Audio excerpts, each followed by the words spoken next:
I'm Professor David Wilson. As a criminologist, I'm often asked, what's it like to interview a murderer? As you can see here, everything in this room is audio taped. To answer this question, I'm going to take you on a journey into the dark heart of the police interrogation room. Using cutting-edge lip-sync technology, we'll bring to life the actual taped confessions of some of the world's most notorious killers. I put tape on her mouth, held it there so she couldn't breathe. And bring you face to face with evil. I felt sick looking at him, knowing what he did. And along with forensic psychologist, Professor Michael Brooks, I'll analyze their interviews in unparalleled detail. Her skull gave way a little bit. She was there, immediately unconscious. Their wicked words, now seen spoken for the very first time, will never be forgotten. So I didn't suggest to him that we kill her on Sunday, but I knew that she had to be gone.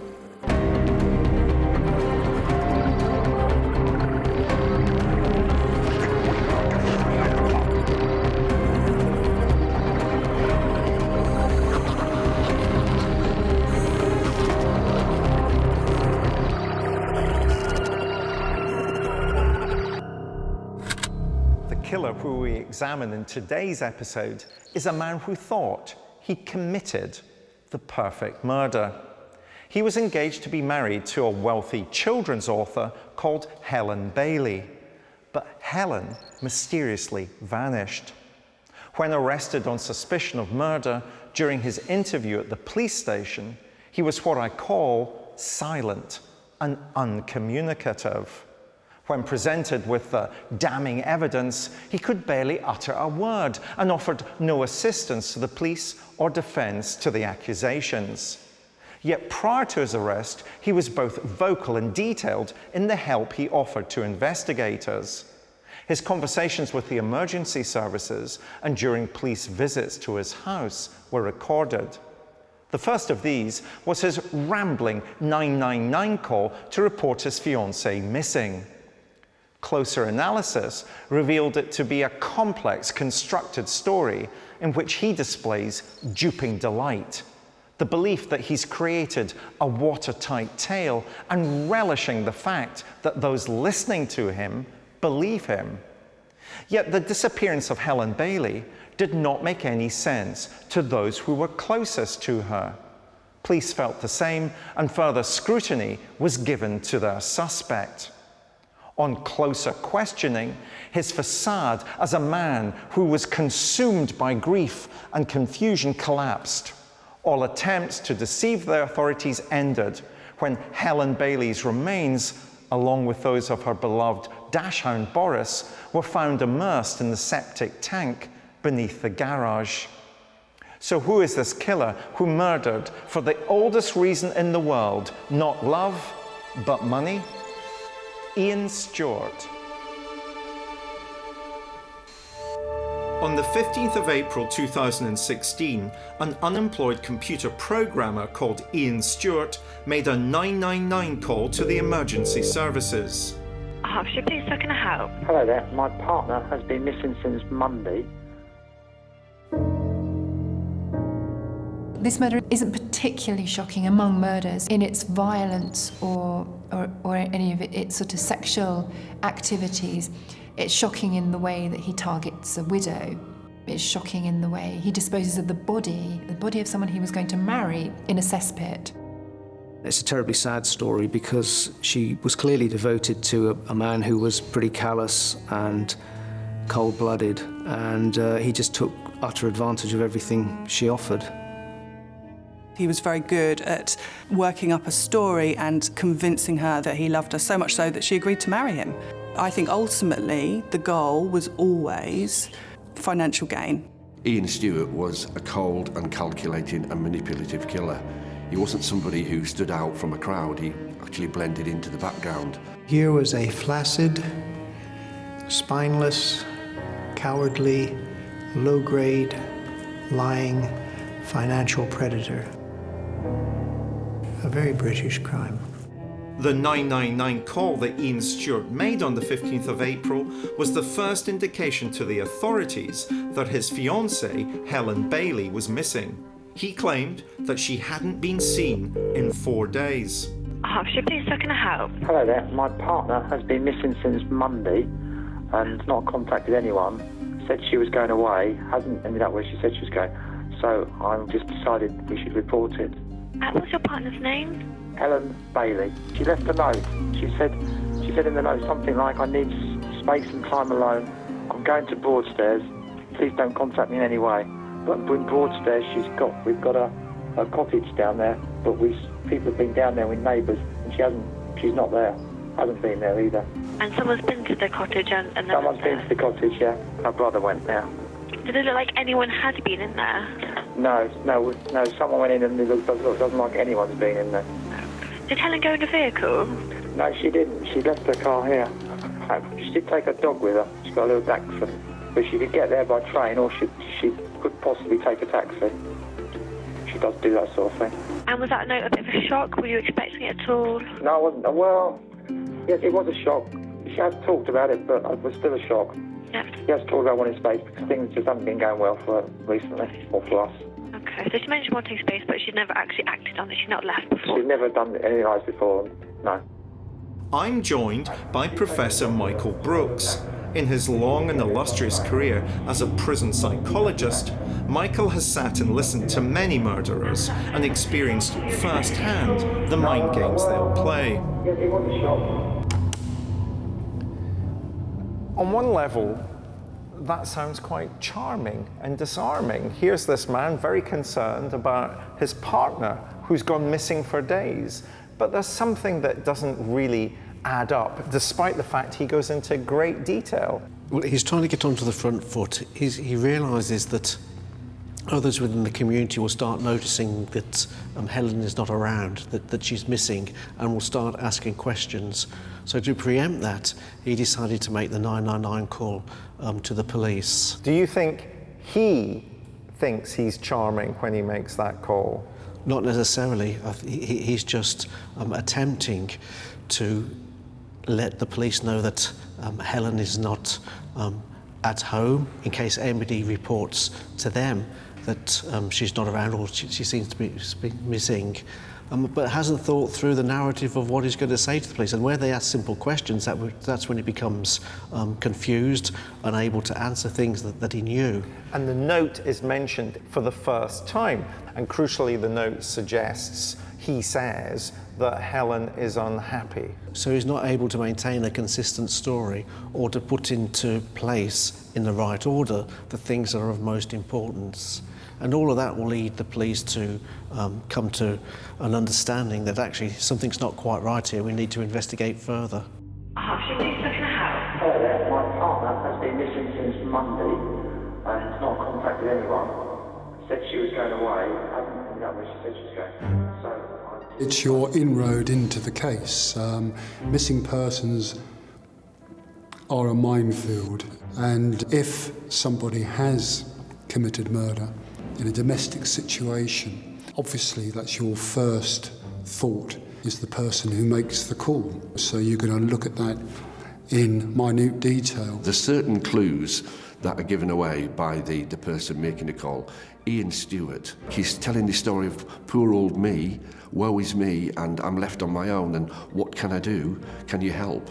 He presents this bumbling, charming, innocuous personality. He does not actually see himself as an offender. He genuinely doesn't, even though he knows what he's done.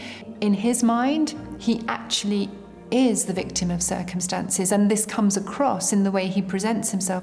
He's of limited intelligence and incompetent. And so he just kind of bumbles along, being increasingly brusque and dismissive and indignant without thinking of the implications. He hasn't got the mental capacity to understand that these things have consequences and that he needs to rehearse how to make those consequences plausible.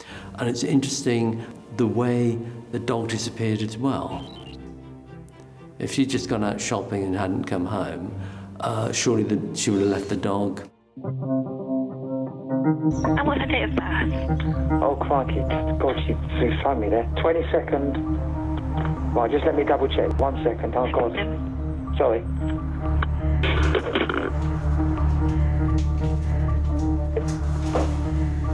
Can you still hear me? I can still hear you, yeah. I'm sorry, I'm just double checking you. 22nd of August, 1964. Sorry, my brain just went, sorry. And her eye colour? Oh my God, how do you forget these things? Sorry, God, that's terrible. Are there any specific concerns?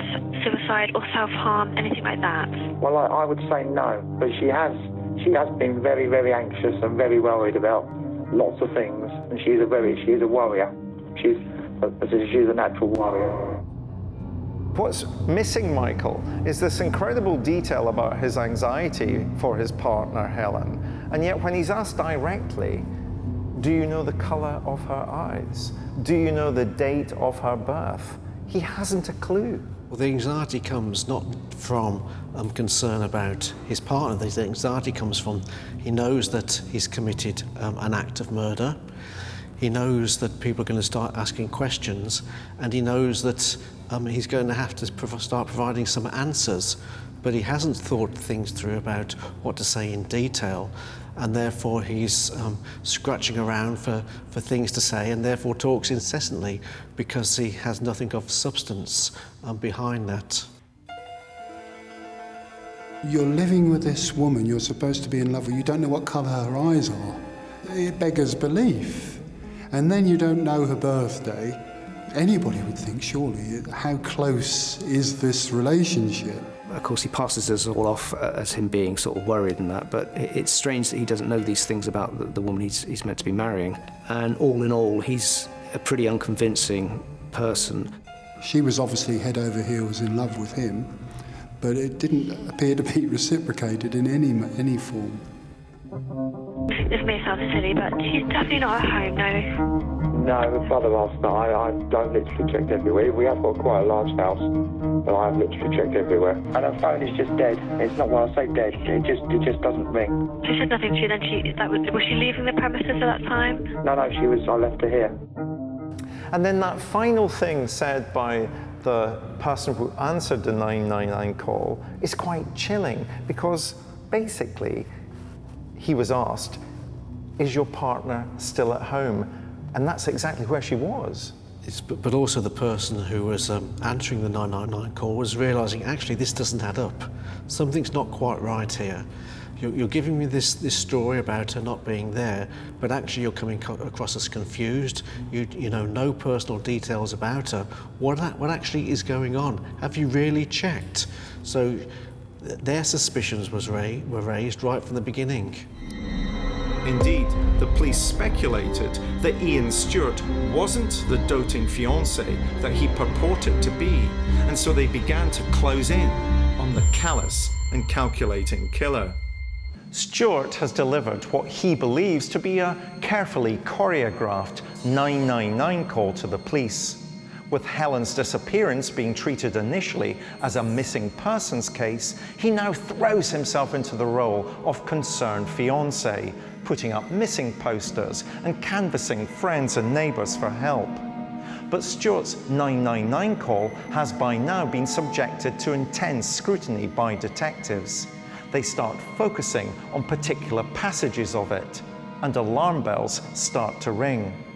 The police decide to pay him a home visit to ask him for more information, and that interview was recorded by detectives.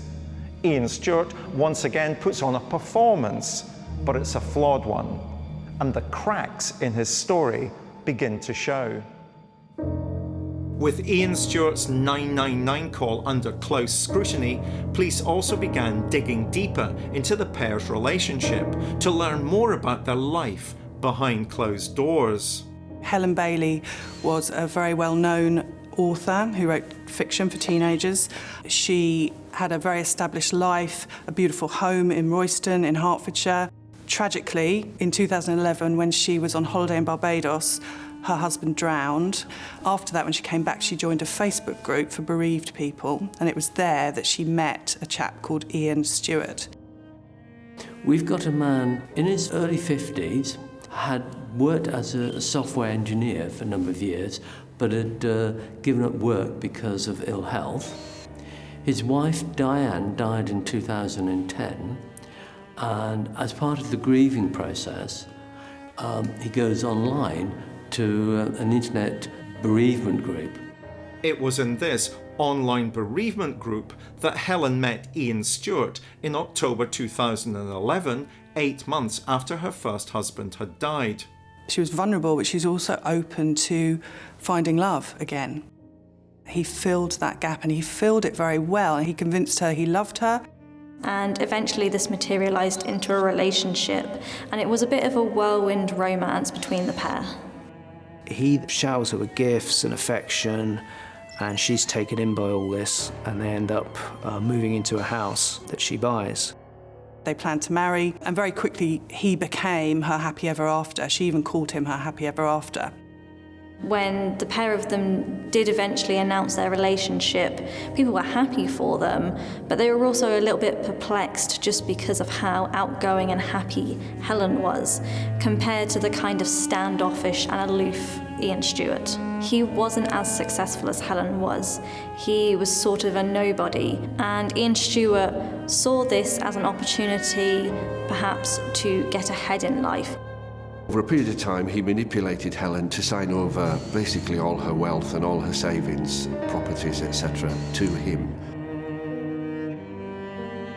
He then can see that he's onto a good thing here, and he realises that if she were to die, he will inherit a couple of properties and £1.8 million, and he begins to plot to bring that about. And what he did was embark on a very elaborate process of deception in order to try and get away with this murder. He's been prescribed with sleeping medication, and instead of taking it himself, it seems that he was plying Helen with it. She was becoming slightly disorientated, slightly forgetful, wasn't herself at all. She was very worried about why she was getting so tired all the time. She was Googling, why am I falling asleep? And clearly not understanding, and he was maintaining this charade. Ian Stewart then became slightly panicked that she was going to go to the doctor. He may give her a blood test or check her out somehow, and his caring, affectionate persona would be blown. And it culminated on the April the 11th, 2016. He ended up probably smothering Helen with a duvet. He decided, because he was a coward, the best way to kill would be through suffocation.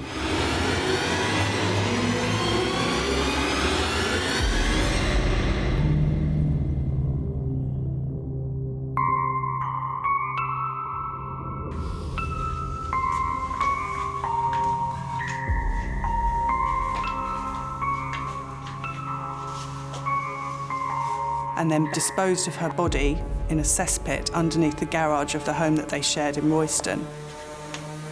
And then put the lid on it and parked his vehicle over it.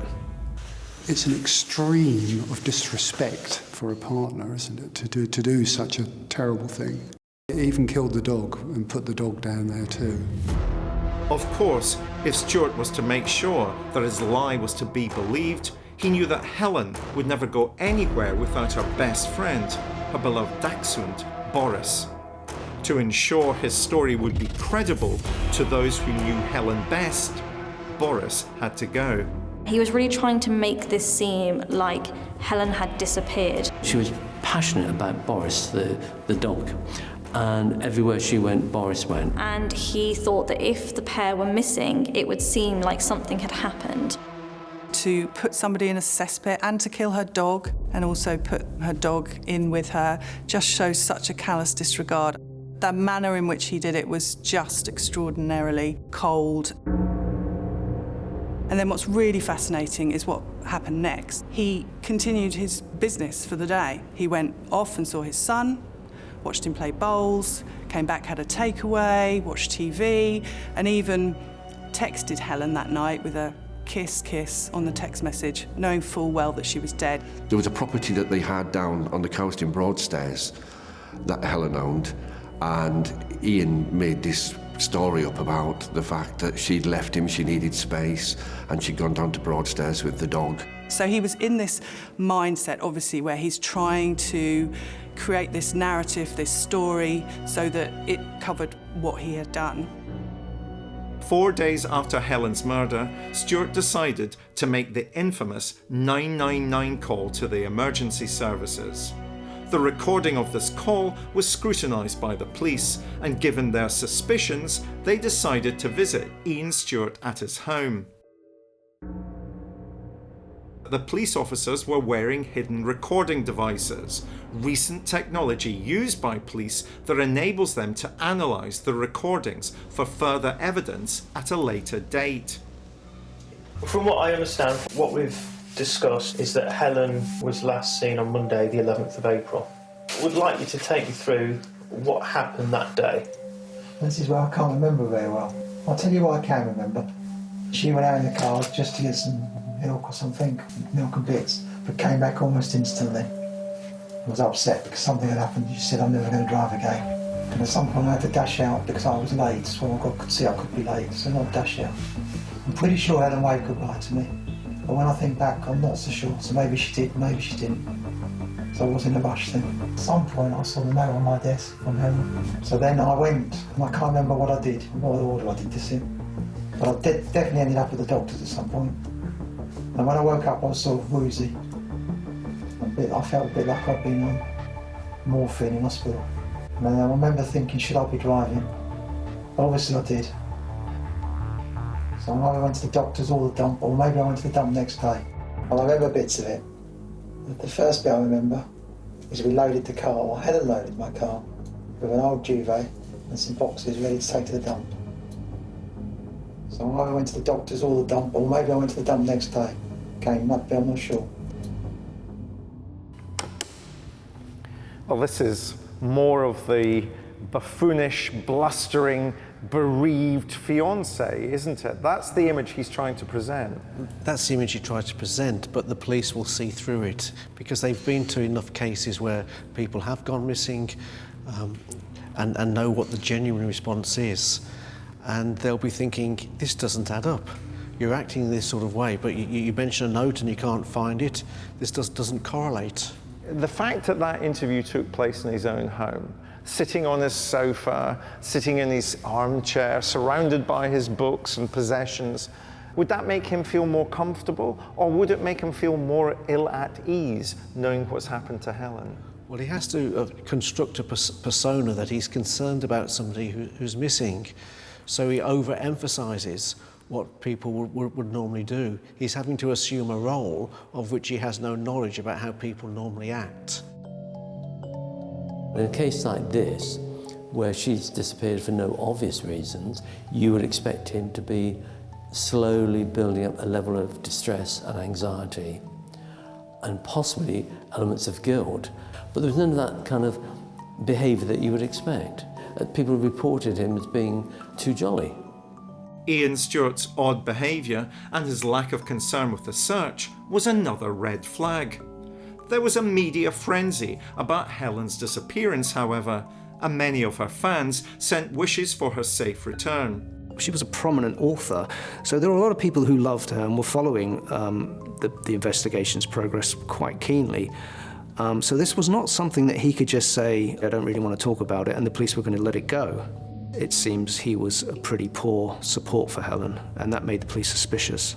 You should go into the panicking anxiety, where is my beloved gone? You're telling the police, you're ringing up all the friends, you then start putting out posters, you try to get the police and the medium interested. Now, he could have done that because she was quite well known as a child writer. It would have made good story for the local papers, and the local reporters would have been on to that. He didn't play that very well at all. In fact, he did several things to draw the police's suspicions onto him even further.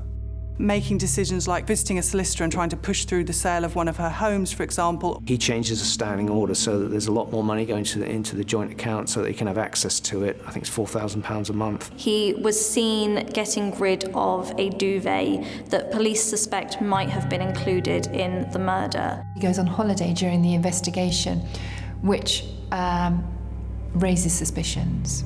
He says that she'd left a note, and then he says he'd got rid of it. It seems elementary that you wouldn't do that. It would be the prime piece of information that you'd want to pass on to the police, but somehow he manages to get rid of it. He was incompetent from start to finish. It needed that level of consideration and looking into the future about the implications and what he can do and what he can't do for a sufficient period of time before the attention moves away from him. None of that occurred to him, apparently. It's just bungled. They are red flags, absolute red flags, and no doubt were part of the reason that the police very quickly focused on Ian Stewart as the prime suspect. And indeed, what that shows is how greedy he was and how immediately he just wanted to get from getting rid of Helen to his end goal, which was claiming her estate. Stewart is by now firmly under suspicion. Police had a motive, enormous financial gain by virtue of Bailey's will, leaving almost everything to her fiancé. But they didn't have a body. Where could he have put her? The truth was to be found very close to home.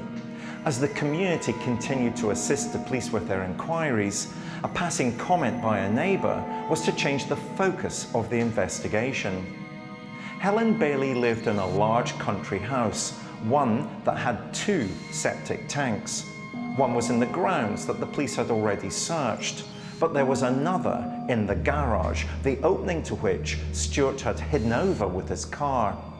Armed with this information, the police raised a search warrant and paid Stewart a dawn call. Stewart's reaction was once again recorded by the police. It's a fascinating example of how simple tactics, in this case getting a suspect out of bed with a surprise, can see a killer's carefully constructed facade collapse in seconds. Early in the morning, the police gathered outside Stewart and Helen's home to arrest him. The police often use this technique of early arrests to catch the suspect off guard. He's asleep upstairs. Is he? Yeah, can you wake him up? Is that all right?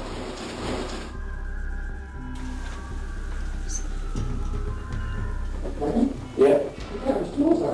Oh, tonight? How did you get it?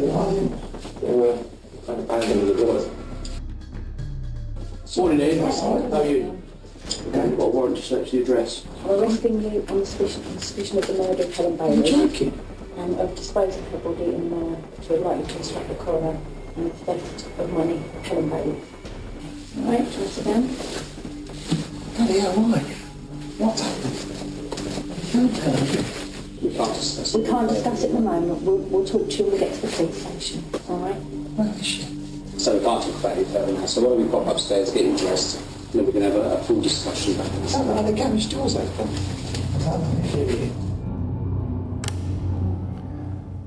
Well, a great deal went on in this particular section, and I suppose the question for me is he caught off guard because the police have turned up very early in the morning, or is he just simply trying to reveal what indeed had happened because he can no longer take it? No, he's caught off guard. He's not thinking clearly and just responding instinctively.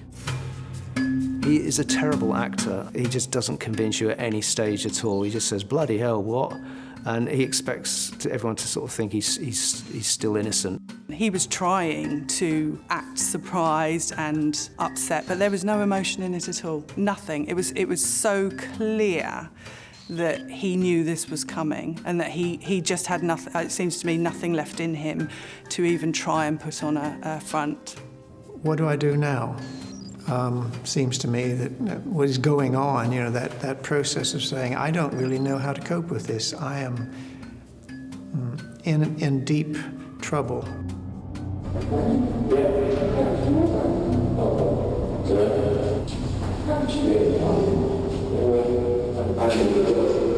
So the party played with so when we pop upstairs getting dressed, we can have a full discussion. The camera's doors open. He makes two parapraxises in Freudian terms. He refers to the garage on two separate occasions, which of course is where he's buried Helen and her beloved dachshund Boris. And so he refers, when he comes down the stairs, he says, "Are the garage doors open?" And then towards the end, he mentions the garage again. Is he trying to reveal that he killed? Not consciously. So he's not able to hold in the key bits of information, and the distress within him of knowing what he's done, of having to hold and contain that, becomes increasingly difficult. So those slips that occur because he's not able to control what he says and how he says it.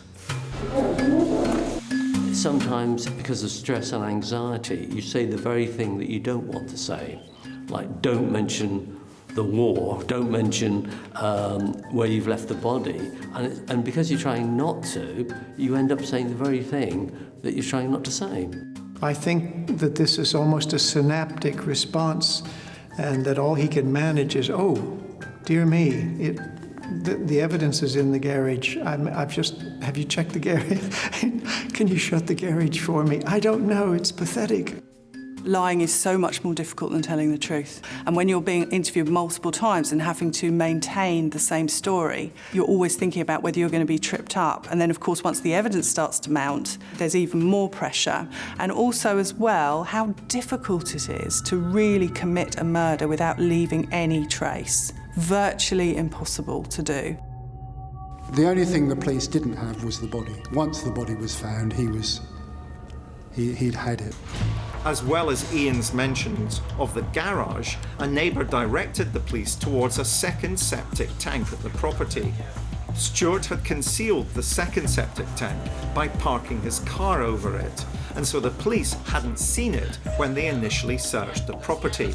Finding it was the vital breakthrough that detectives needed. Many times it is that little bit of luck that just cracks a case. A neighbour who had been living next door for 50 years pointed out to them that there was an additional cesspit. The police found it and eventually located Helen's body. I think his choice of the second cesspit was very, very determined decision. He wanted to find somewhere that he would be able to control, and he knew that that was unknown to most people. I think it was panic. I don't think he was the kind of person who had thought it through, and I don't think he was man enough to actually be able to remove the body and take it somewhere else. So by keeping it at home and putting it in the septic tank in the garage, that meant only he really was aware of where it was going to be found, or if it was ever going to be found. Between the murder itself and finding Helen's body, 3 months had passed. I don't understand why it dragged on so long. There was a lot of criticism of the police for not finding the body sooner. However, you have to look at this in fairness. It was in a second cesspit, almost hidden in the garage. I mean, I think they did well to find it at all. And the fact, really, that they found it months later rather than a few hours or days didn't make any difference to the outcome. She was dead.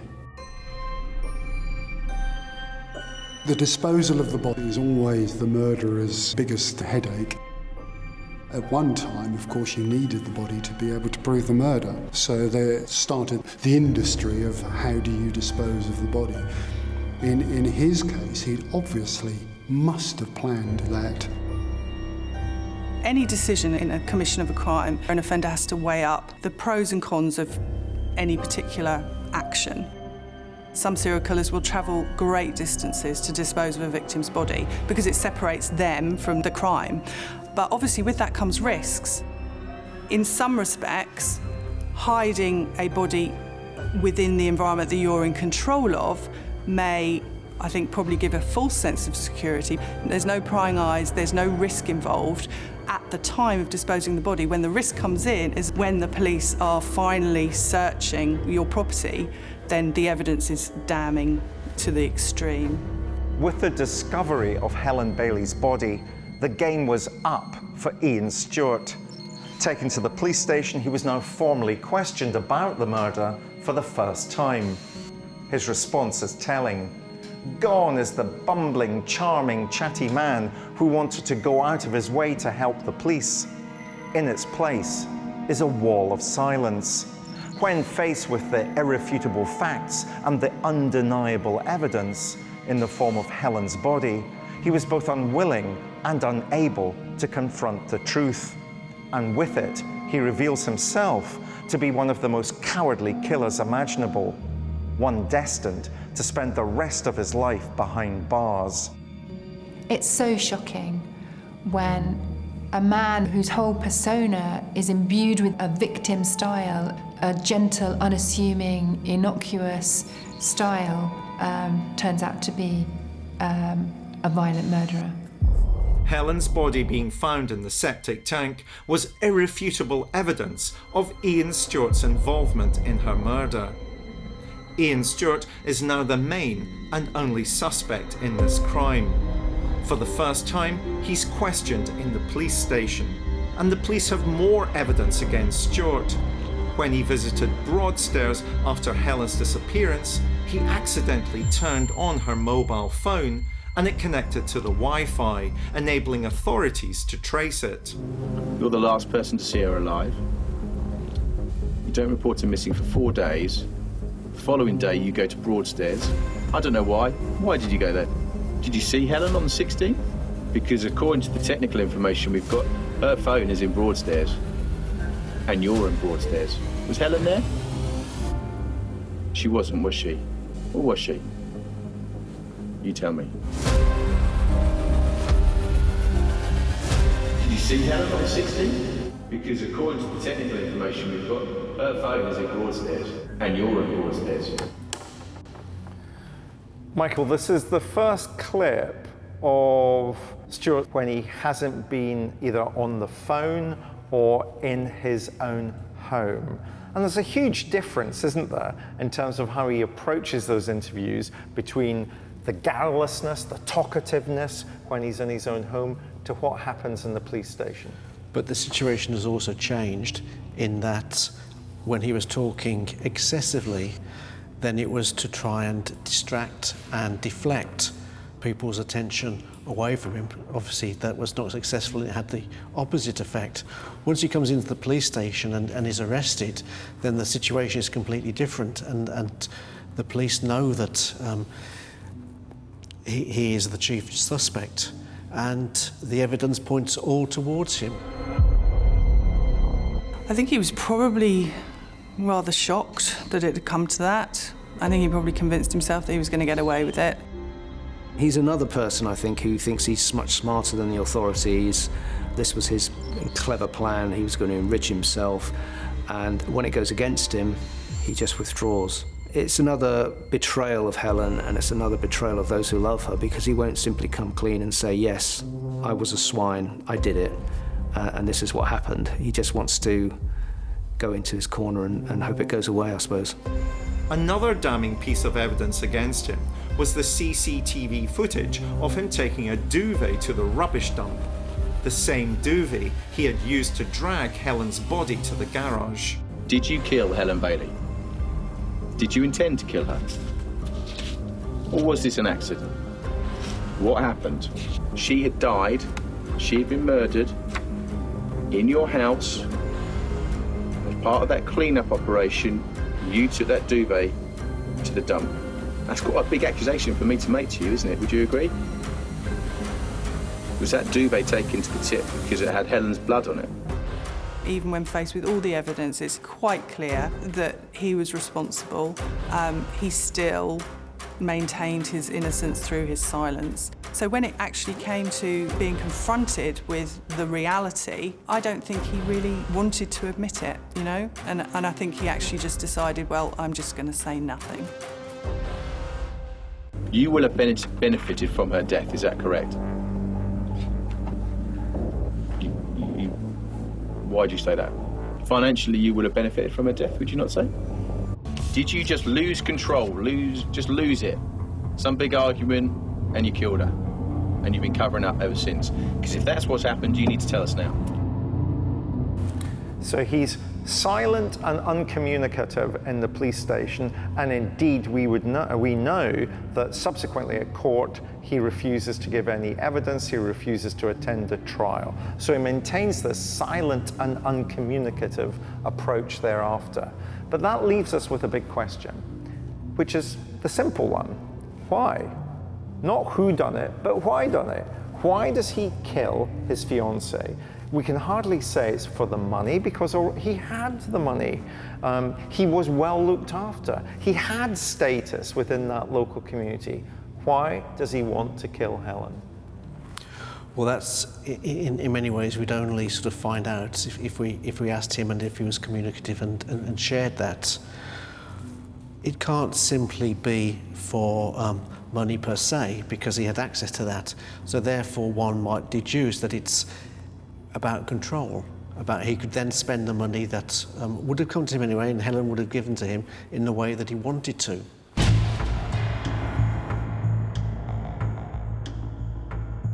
Owing to his silence and his lies during all lines of inquiry, we may never know his real motive for the murder, whether financial or otherwise. In spite of this, Ian Stewart was found guilty of Helen Bailey's murder and was sentenced to 34 years in prison. He will be 90 years old before being considered for parole.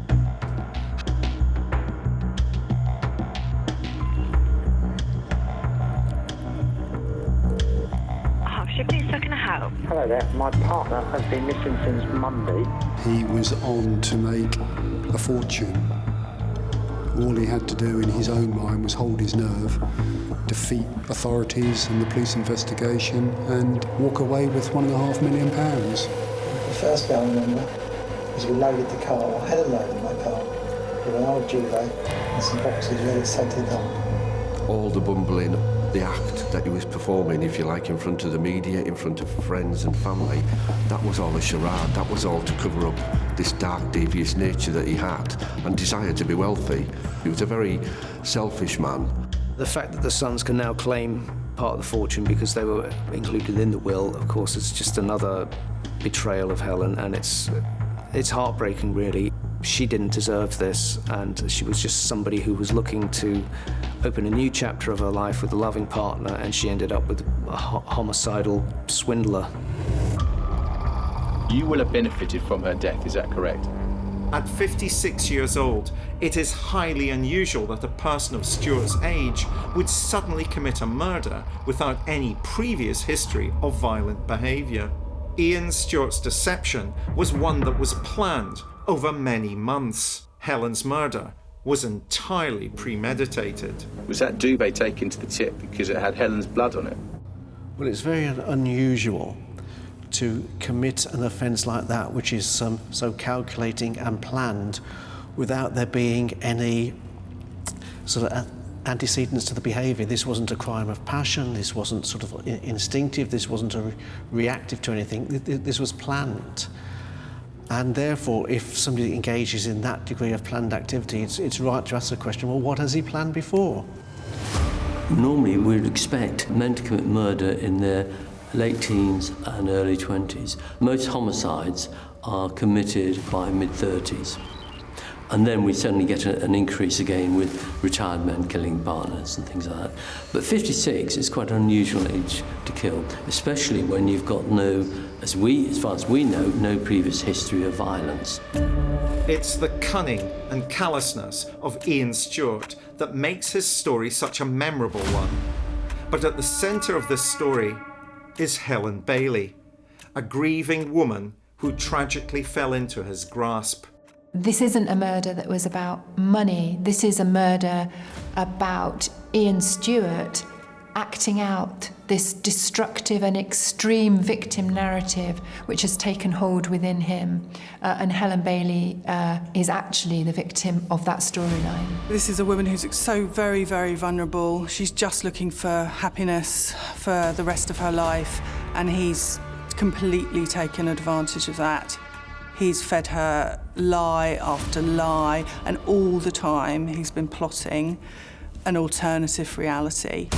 He was never going to marry her. It was always going to be about him taking her money. He wasn't satisfied with what he had. He could have really had a happy ever after with Helen, and she was generous and she was kind and she loved him, and she really thought that he was going to be the happy ever after that she should have maybe had with her late husband. It's a low-grade, pathetic, tragic case, a relatively straightforward, profit-driven, manipulative, cynical seduction and murder. This man is contemptible and deserves his punishment completely.